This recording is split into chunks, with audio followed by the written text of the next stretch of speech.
Hey guys, Jameson896. Today I'm making a video on how to fully disassemble your 1998 Kawasaki ZX11 Forks. So this could be to replace your fork seals or service the inside of the fork. So if that is what you are looking for, you are in luck because I will be showing you how to do it. You may be noticing that I only have one fork with me currently because the last one I did on my own, and I discovered a few tips and tricks that might help you guys out along the way. So let's get started. So as you will notice, I did remove the fork from the triple tree, and if you guys are doing this yourselves, I'd recommend leaving them in until you've removed this top cap here. So I'm just going to put it right back in. And I had to remove the assembly here with the front brake and the throttle in order to access that top cap when it's up here. And so we'll just press this guy up.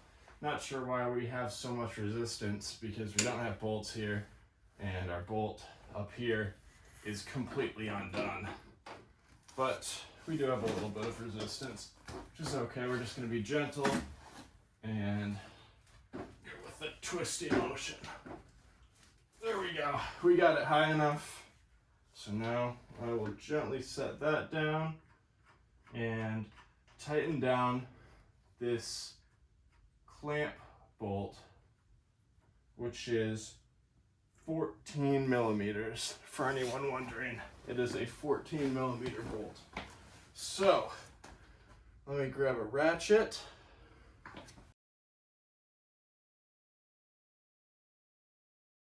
Here it is. Got the ratchet.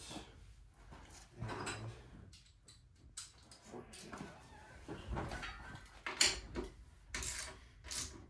Just tighten that guy down enough to make sure that that fork tube is not moving.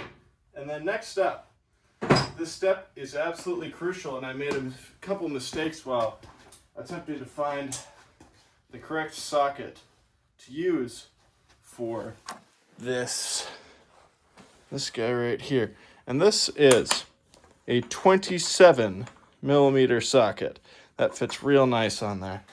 And so now we will take our tool of choice. I've tried using a ratchet to get this guy off with no success. So we will probably end up using an impact driver. But take this. I don't know. It might be stupid. It might not actually work.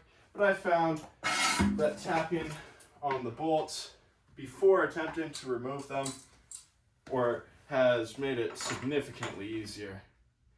So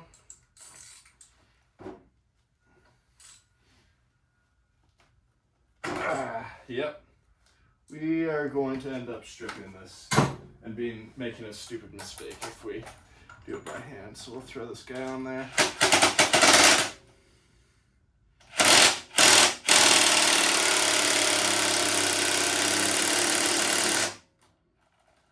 That is not making any progress. So let's assess if we've made any stupid mistakes.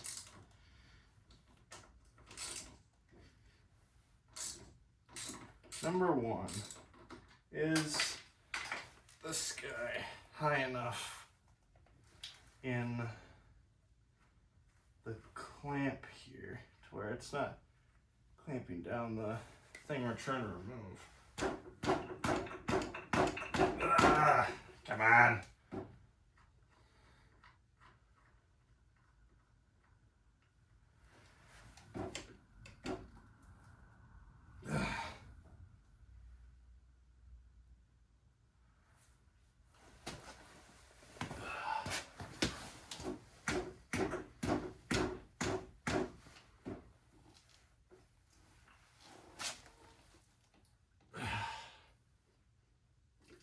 is high enough. I can see the seam here.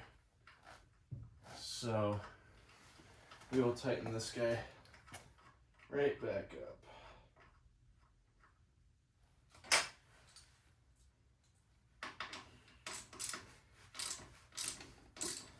Just snug enough to hold that guy in place. There we go. And now I found that warming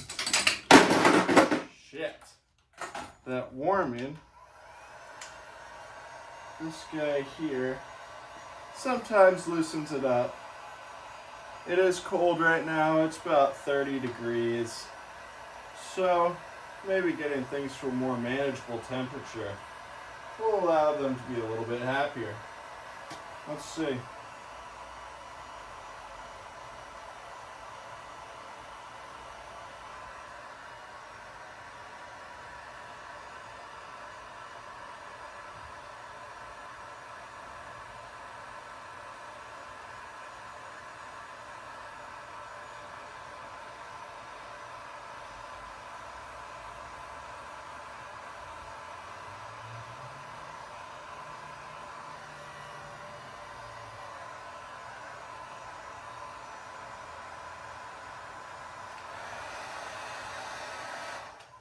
Okay, now we're going to go at this again, and we are going to attempt to use that hammer again to loosen it, except we'll do it directly with the socket versus the socket and the adapter. Let's give it a go.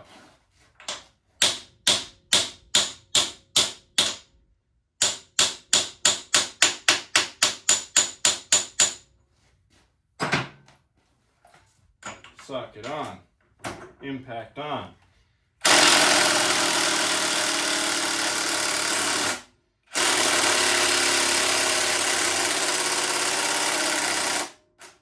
Okay, it appears that the impact is out of battery. Let's grab a new battery and we'll put it on.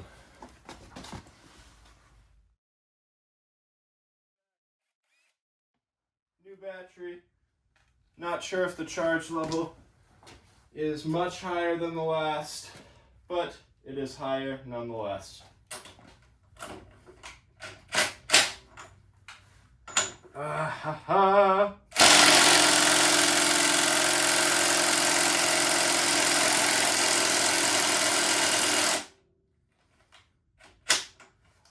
As you guys can tell, there is no movement happening right now. So, what are we going to do? Let's give it another smack with the hammer.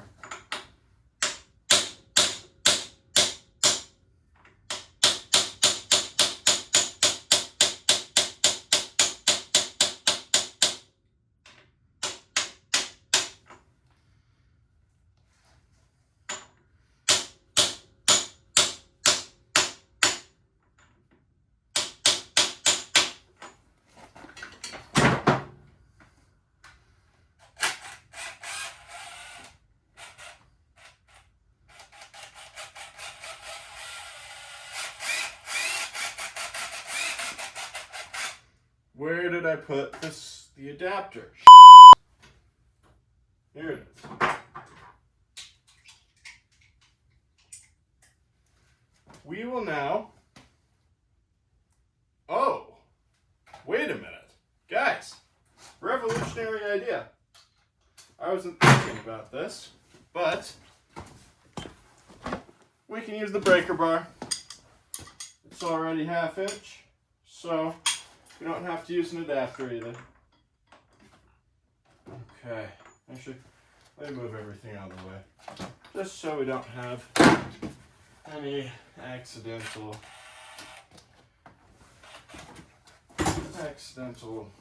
mistakes.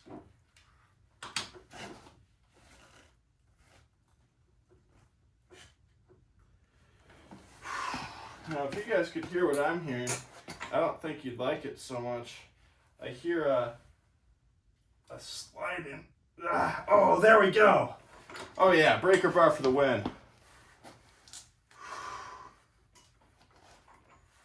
We can take it off the rest of the way with the impact, just so. Actually, we can use the ratchet just to get a better feel for it versus just flinging it off with the impact. Let me see here. I think the ratchet. Yeah, there. Okay.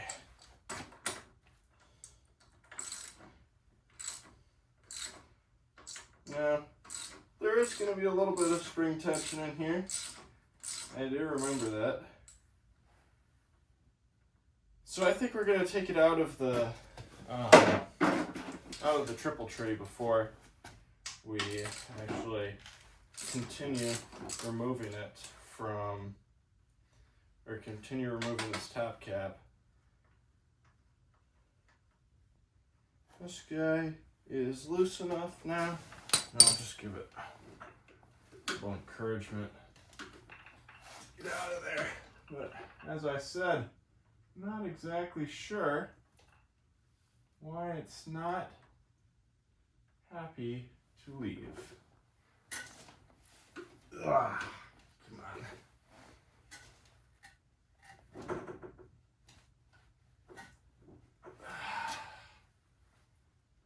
I'm going to give it some kind encouragement.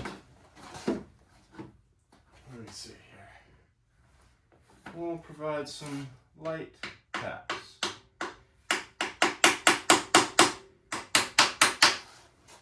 Let me just take a screwdriver.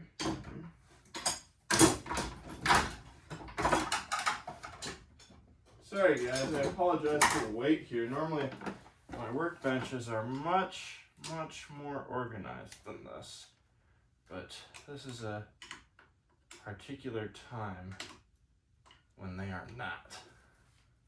Maybe it's this guy. Squeeze that guy open.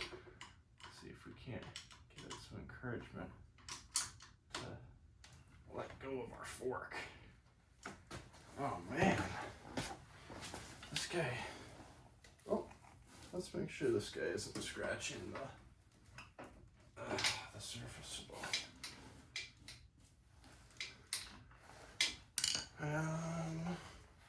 Let me see here.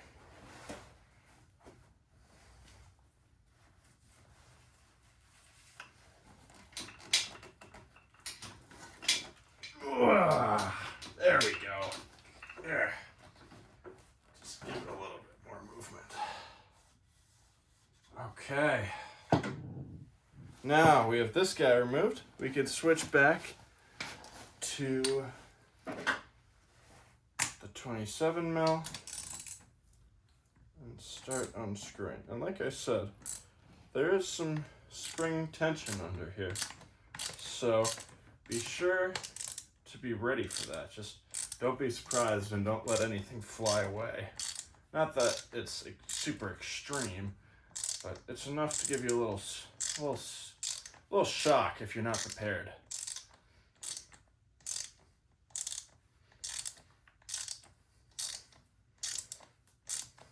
I just like working it little by little until we get to those final threads. There we go. That little bit of spring tension that I told you guys about. And this guy. We've now exposed the innards of the fork, which I'll show you. We'll take them off piece by piece. There we go. Oh, these are kind of covered in oil. Should have expected that. So that's okay.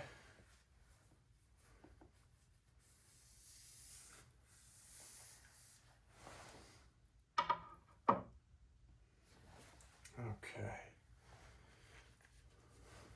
What's your next one?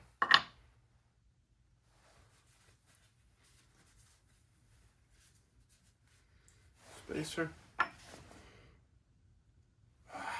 This guy could be hard to pick up on if you don't know it's there.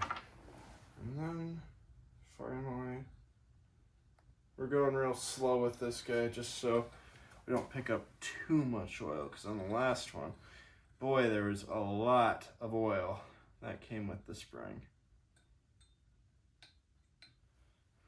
We'll just automatically wipe this guy off because it is, again, covered in a lot of fork oil. You may not be able to see it, but between each part of this spring is a lot of oil. So now what we're going to do is we are going to pour out the fork oil into a safe receptacle. Mine is going to go to the recycling center. So it's really up to you guys how you dispose of it, but I would like to encourage good disposal of oil, gasoline, any excess fluid that you guys have. This might take a few seconds as it empties out here. We'll just work it back and forth, give it some encouragement. There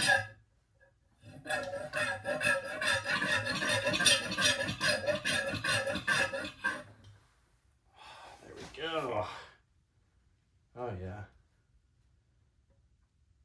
There's a lot of oil in there, and the more we let out right now, the more we are going to be able to, or the less that we're going to have on the workbench, which is always good, having a little less of a mess. Again, I'm just working that fork back and forth, encouraging more of the oil to come out.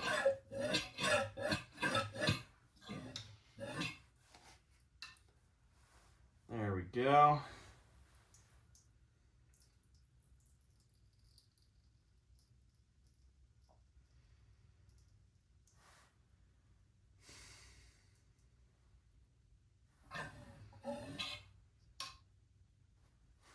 That's enough. So now I'll take you guys over to the workbench. First, before we remove that guy, I think we might be doing this wrong. I think we need to use this, which is, what is this? HW6, yeah. That's, but it's a hex, and we use that to remove the clamps, or the bolts that clamp the bottom of the fork, and I think that might do the trick. I think we were supposed to take those out before this this axle nut here. And again, just as a quick disclaimer, I'm not a mechanic. I've never claimed to be a mechanic, and so if I do something wrong, it's just kind of the way it is. I make mistakes. We all make mistakes. And I'm not really... There we go. Yep, I knew we were supposed to remove that sucker. So, now we have this. We'll put it with... We'll actually put it on the axle here, just so we don't lose it. Actually, yeah.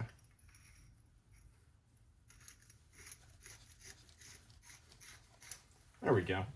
Perfect. Now, set that guy up.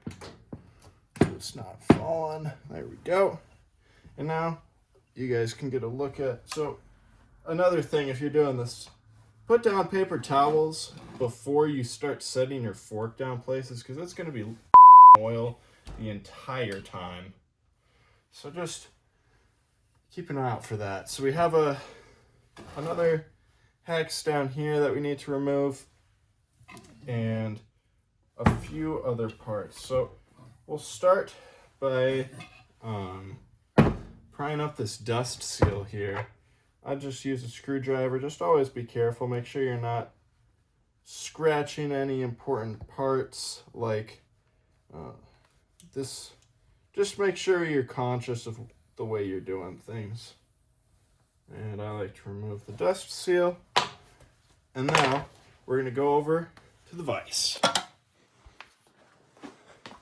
So here at the vise, I have a towel there to make sure that we don't lose any, or we don't scratch up the surface of the fork tube.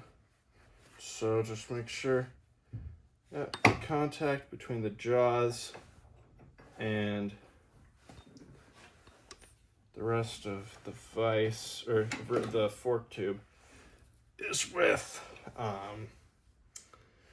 a towel between it. So now that we have that hooked into the vise, we are going to take another hex, a much bigger hex. It is a HW10. And I need to add an extension in order to reach far enough into here. But we'll take that guy, put it there, and unfortunately this time we can't use our breaker bar because it's 1/2 inch drive and my socket set is 3/8 inch drive.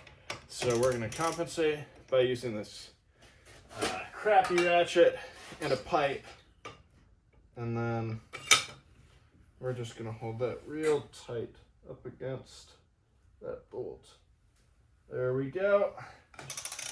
Just enough to break that guy loose. Start working it out. Again, it doesn't need to be completely out this way, but it does need to be loosened up because it can be pretty tight in there. Again, we loosened up, so that's all good.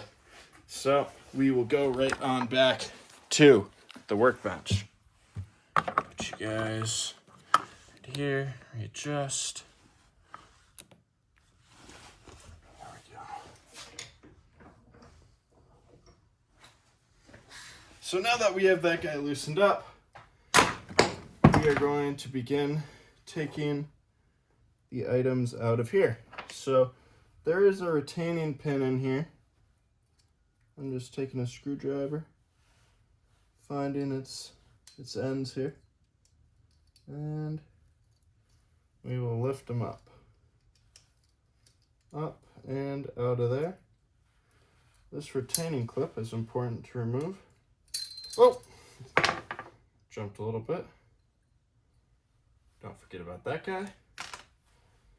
And now what we're gonna do is flip this guy upside down, and we're gonna go back to that, what was it, HW10? Yep, HW10. Put on the ratchet, start loosening this guy fully. Oh, shit. Did I do something here? It doesn't seem to be wanting to move anymore. Not sure if I did something here to make it a little less encouraged to, but we're gonna throw it on the impact. I don't really care. Again, this is disassembly. When we reassemble this fork, I will not be using an impact driver very much, but we will, just to make the process a little bit easier.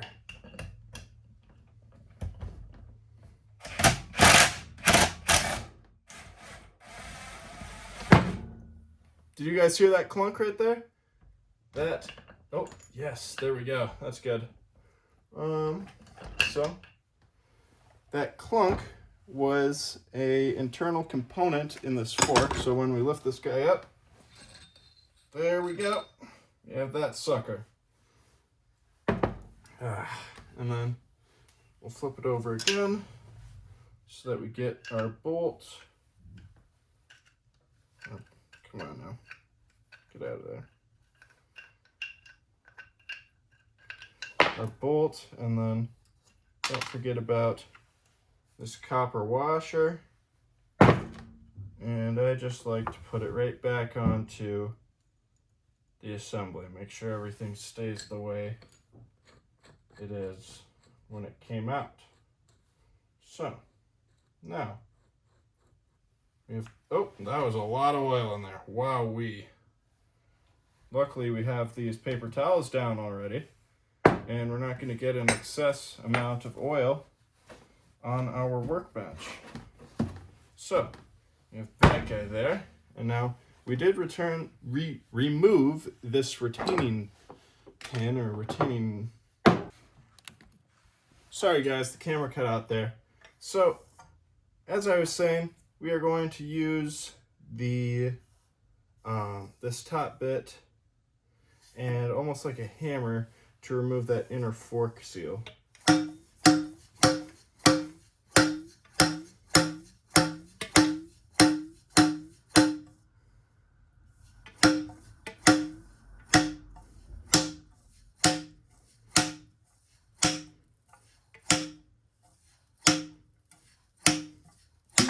Oh, there we go. Now, there's a few pieces here that we need to look at and remove before we can, oh, lots of oil in here, wowee. Before we can remove the fork seal itself.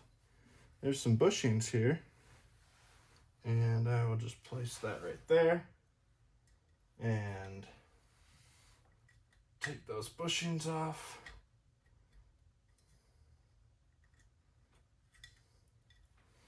There's the first one. There's one more down here. There we go. And now we should be able to just gently remove our fork seal.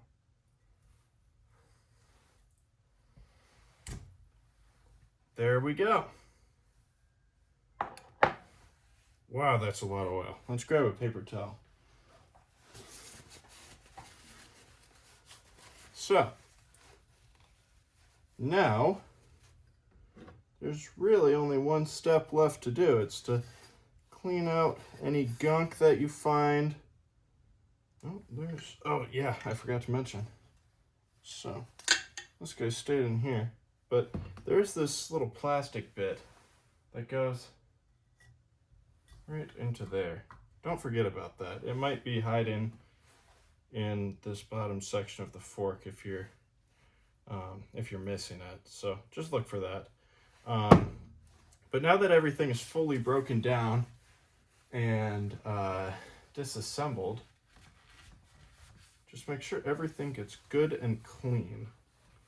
Everything should be clean and ready for the new parts, which I will show the assembly of in the next video. But I figured I'd make a quick one showing the disassembly process so that if anybody's at home wondering how to do their ZX11 forks, that they feel a little less intimidated. Because when I came at the job, it was a little bit tough. It was having to remove all of these components that I'd never worked on before, and it wasn't as hard as I expected. It wasn't the easiest thing, but it's making me learn about the bike more. So, this is Jameson896, tuning out with a fully disassembled set of 1998 ZX11 front forks.